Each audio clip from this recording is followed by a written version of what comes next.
നിങ്ങൾക്ക് ടോമിൻ്റെ കഥ അറിയാമായിരിക്കും. ടോമിന് 12ാമത്തെ വയസ്സിൽ പഠിക്കാൻ വേണ്ടി ചേർത്തു. ക്ലാസ്സിൽ ഉത്തരം ചോദിച്ചു കഴിഞ്ഞാൽ പറയത്തില്ല. കോഴി മുട്ടയുടെ പുറത്ത് കയറിയിരുന്നത് വിരിക്കാൻ നോക്കി. ഇങ്ങനെയുള്ള പല കാര്യങ്ങളും ചെയ്ത ടോം മന്ദബുദ്ധിയാണ്. അപ്പോൾ ഒരു കത്ത് കൊടുത്തു വിട്ടു, ടീച്ചർമാർ ഒരു കത്ത് കൊടുത്തു വിട്ടു അമ്മയ്ക്ക്. അപ്പോൾ ഈ കത്ത് വായിച്ച അമ്മയുടെ കണ്ണിങ്ങനെ നിറഞ്ഞു. ടോം ചോദിച്ചു, എന്തു പറ്റി അമ്മ? അത് മോനെ, എനിക്ക് സന്തോഷമായി, സന്തോഷം കൊണ്ട് എൻ്റെ കണ്ണ് നിറയുവാണ്. കാരണം അവർ പറയാണ്, എൻ്റെ മോൻ്റെ ബുദ്ധിശക്തി കൊണ്ട് പിടിച്ചു നിൽക്കാൻ അവിടുത്തെ കുട്ടികൾക്ക് പറ്റുന്നില്ല. അവനെ സ്പെഷ്യൽ ട്യൂഷനാണ്, അവൻ ഫാസ്റ്റ് ലേണറാണ്. അവനെ സ്പെഷ്യലായിട്ട് കയറിയത് പഠിപ്പിച്ച് അവൻ ലോകം കാണുന്ന വലിയൊരാളായിട്ട് മാറും. ചിലപ്പോൾ ഒരു ശാസ്ത്രജ്ഞനൊക്കെ ആയി മാറി ലോകത്തിന് ഒരുപാട് കാര്യങ്ങൾ അവന് കോൺട്രിബ്യൂട്ട് ചെയ്യാൻ പറ്റും. ഈ ഒരു വാർത്തയാണ് ടോമിൻ്റെ അമ്മ ടോമിനോട് പറഞ്ഞു കൊടുത്തത്. അപ്പോൾ ടോമിൻ്റെ ഉപബോധ മനസ്സിൽ ഇതങ്ങ് കയറി, അത് വിശ്വസിച്ചു, ഞാൻ വലിയ മഹാനായ ഒരു വ്യക്തിയാണ്. എന്നിട്ട് ടോമിൻ്റെ അമ്മ തന്നെ, അമ്മയ്ക്ക് അറിയാവുന്ന വിഷയങ്ങൾ അമ്മ പഠിപ്പിച്ചു കൊടുക്കാമെന്നറിയാം, അല്ലാത്തത് ക്യാഷ് കൊടുത്ത് സ്പെഷ്യൽ ട്യൂഷൻ വെച്ച് പഠിപ്പിച്ചു. ദിവസങ്ങൾ കടന്നുപോയി. അതിപ്രഗത്ഭനായ ഒരു ശാസ്ത്രജ്ഞനായി മാറിയ 1000-ലേറെ പേറ്റൻറ്റ് സ്വന്തമായിട്ടുള്ള റെക്കോർഡ് സയൻറ്റിസ്റ്റായ തോമസ് ആൽവ എഡിസനാണത്.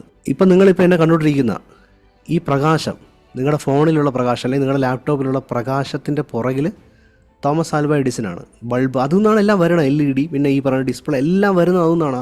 ആ കണ്ടുപിടുത്തം ഇലക്ട്രിസിറ്റി, ഈ പറയുന്ന ഇലക്ട്രിസിറ്റി കണ്ടുപിടിച്ച അദ്ദേഹമല്ല, പക്ഷേ ബൾബ്, ടേപ്പ് റെക്കോർഡർ, നിരവധി കണ്ടുപിടുത്തങ്ങൾ അദ്ദേഹത്തിൻ്റെ ഇതിലുണ്ട്. അപ്പം വയസ്സായി കഴിഞ്ഞപ്പോൾ, അമ്മയൊക്കെ മരിച്ചു വയസ്സായി കഴിഞ്ഞപ്പോൾ പഴയ ബുക്കുകൾ എടുക്കുന്ന കൂട്ടത്തിൽ ആ ലെറ്റർ കണ്ടു. അപ്പോൾ അന്ന് ടോമിന് അറിഞ്ഞുകൂടായിരുന്നു ഇംഗ്ലീഷ് വായിക്കാൻ, ഇന്ന് അറിയാം. അപ്പം ടോം അന്നത്തെ ആ ഒരു പ്രചോദനമായ ലെറ്റർ എടുത്ത് വായിച്ചപ്പോൾ ഷോക്കായിപ്പോയി. അതിനകത്ത് എഴുതിയിരുന്ന ഇംഗ്ലീഷ് എഴുതിയിരുന്ന ഇങ്ങനെയാണ്: മണ്ടനും മൂഢനും മന്ദബുദ്ധിയായ നിങ്ങളെ കൊച്ചു കാരണം ഇവിടെ ബാക്കിയുള്ള കൊച്ചുങ്ങൾക്ക് പഠിക്കാൻ പറ്റുന്നില്ല. ദയവ് ചെയ്ത് അവനെ ഇങ്ങോട്ട് അയച്ച് ബാക്കിയുള്ള കുട്ടികൾക്ക് ബുദ്ധിമുട്ടുണ്ടാക്കരുത്.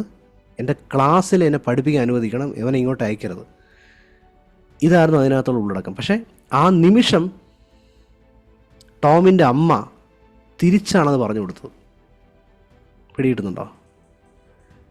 അവൻ്റെ അമ്മയ്ക്ക്, തോമസ് ആൽവ എഡിസൺ സാറിൻ്റെ അമ്മയ്ക്ക് അറിയാമായിരുന്നു എൻ്റെ മകൻ വലിയൊരാളാവുമായിരുന്നു. എങ്ങനെ ആവും എന്നുള്ള അവർ ചിന്തിച്ചിരുന്നില്ല.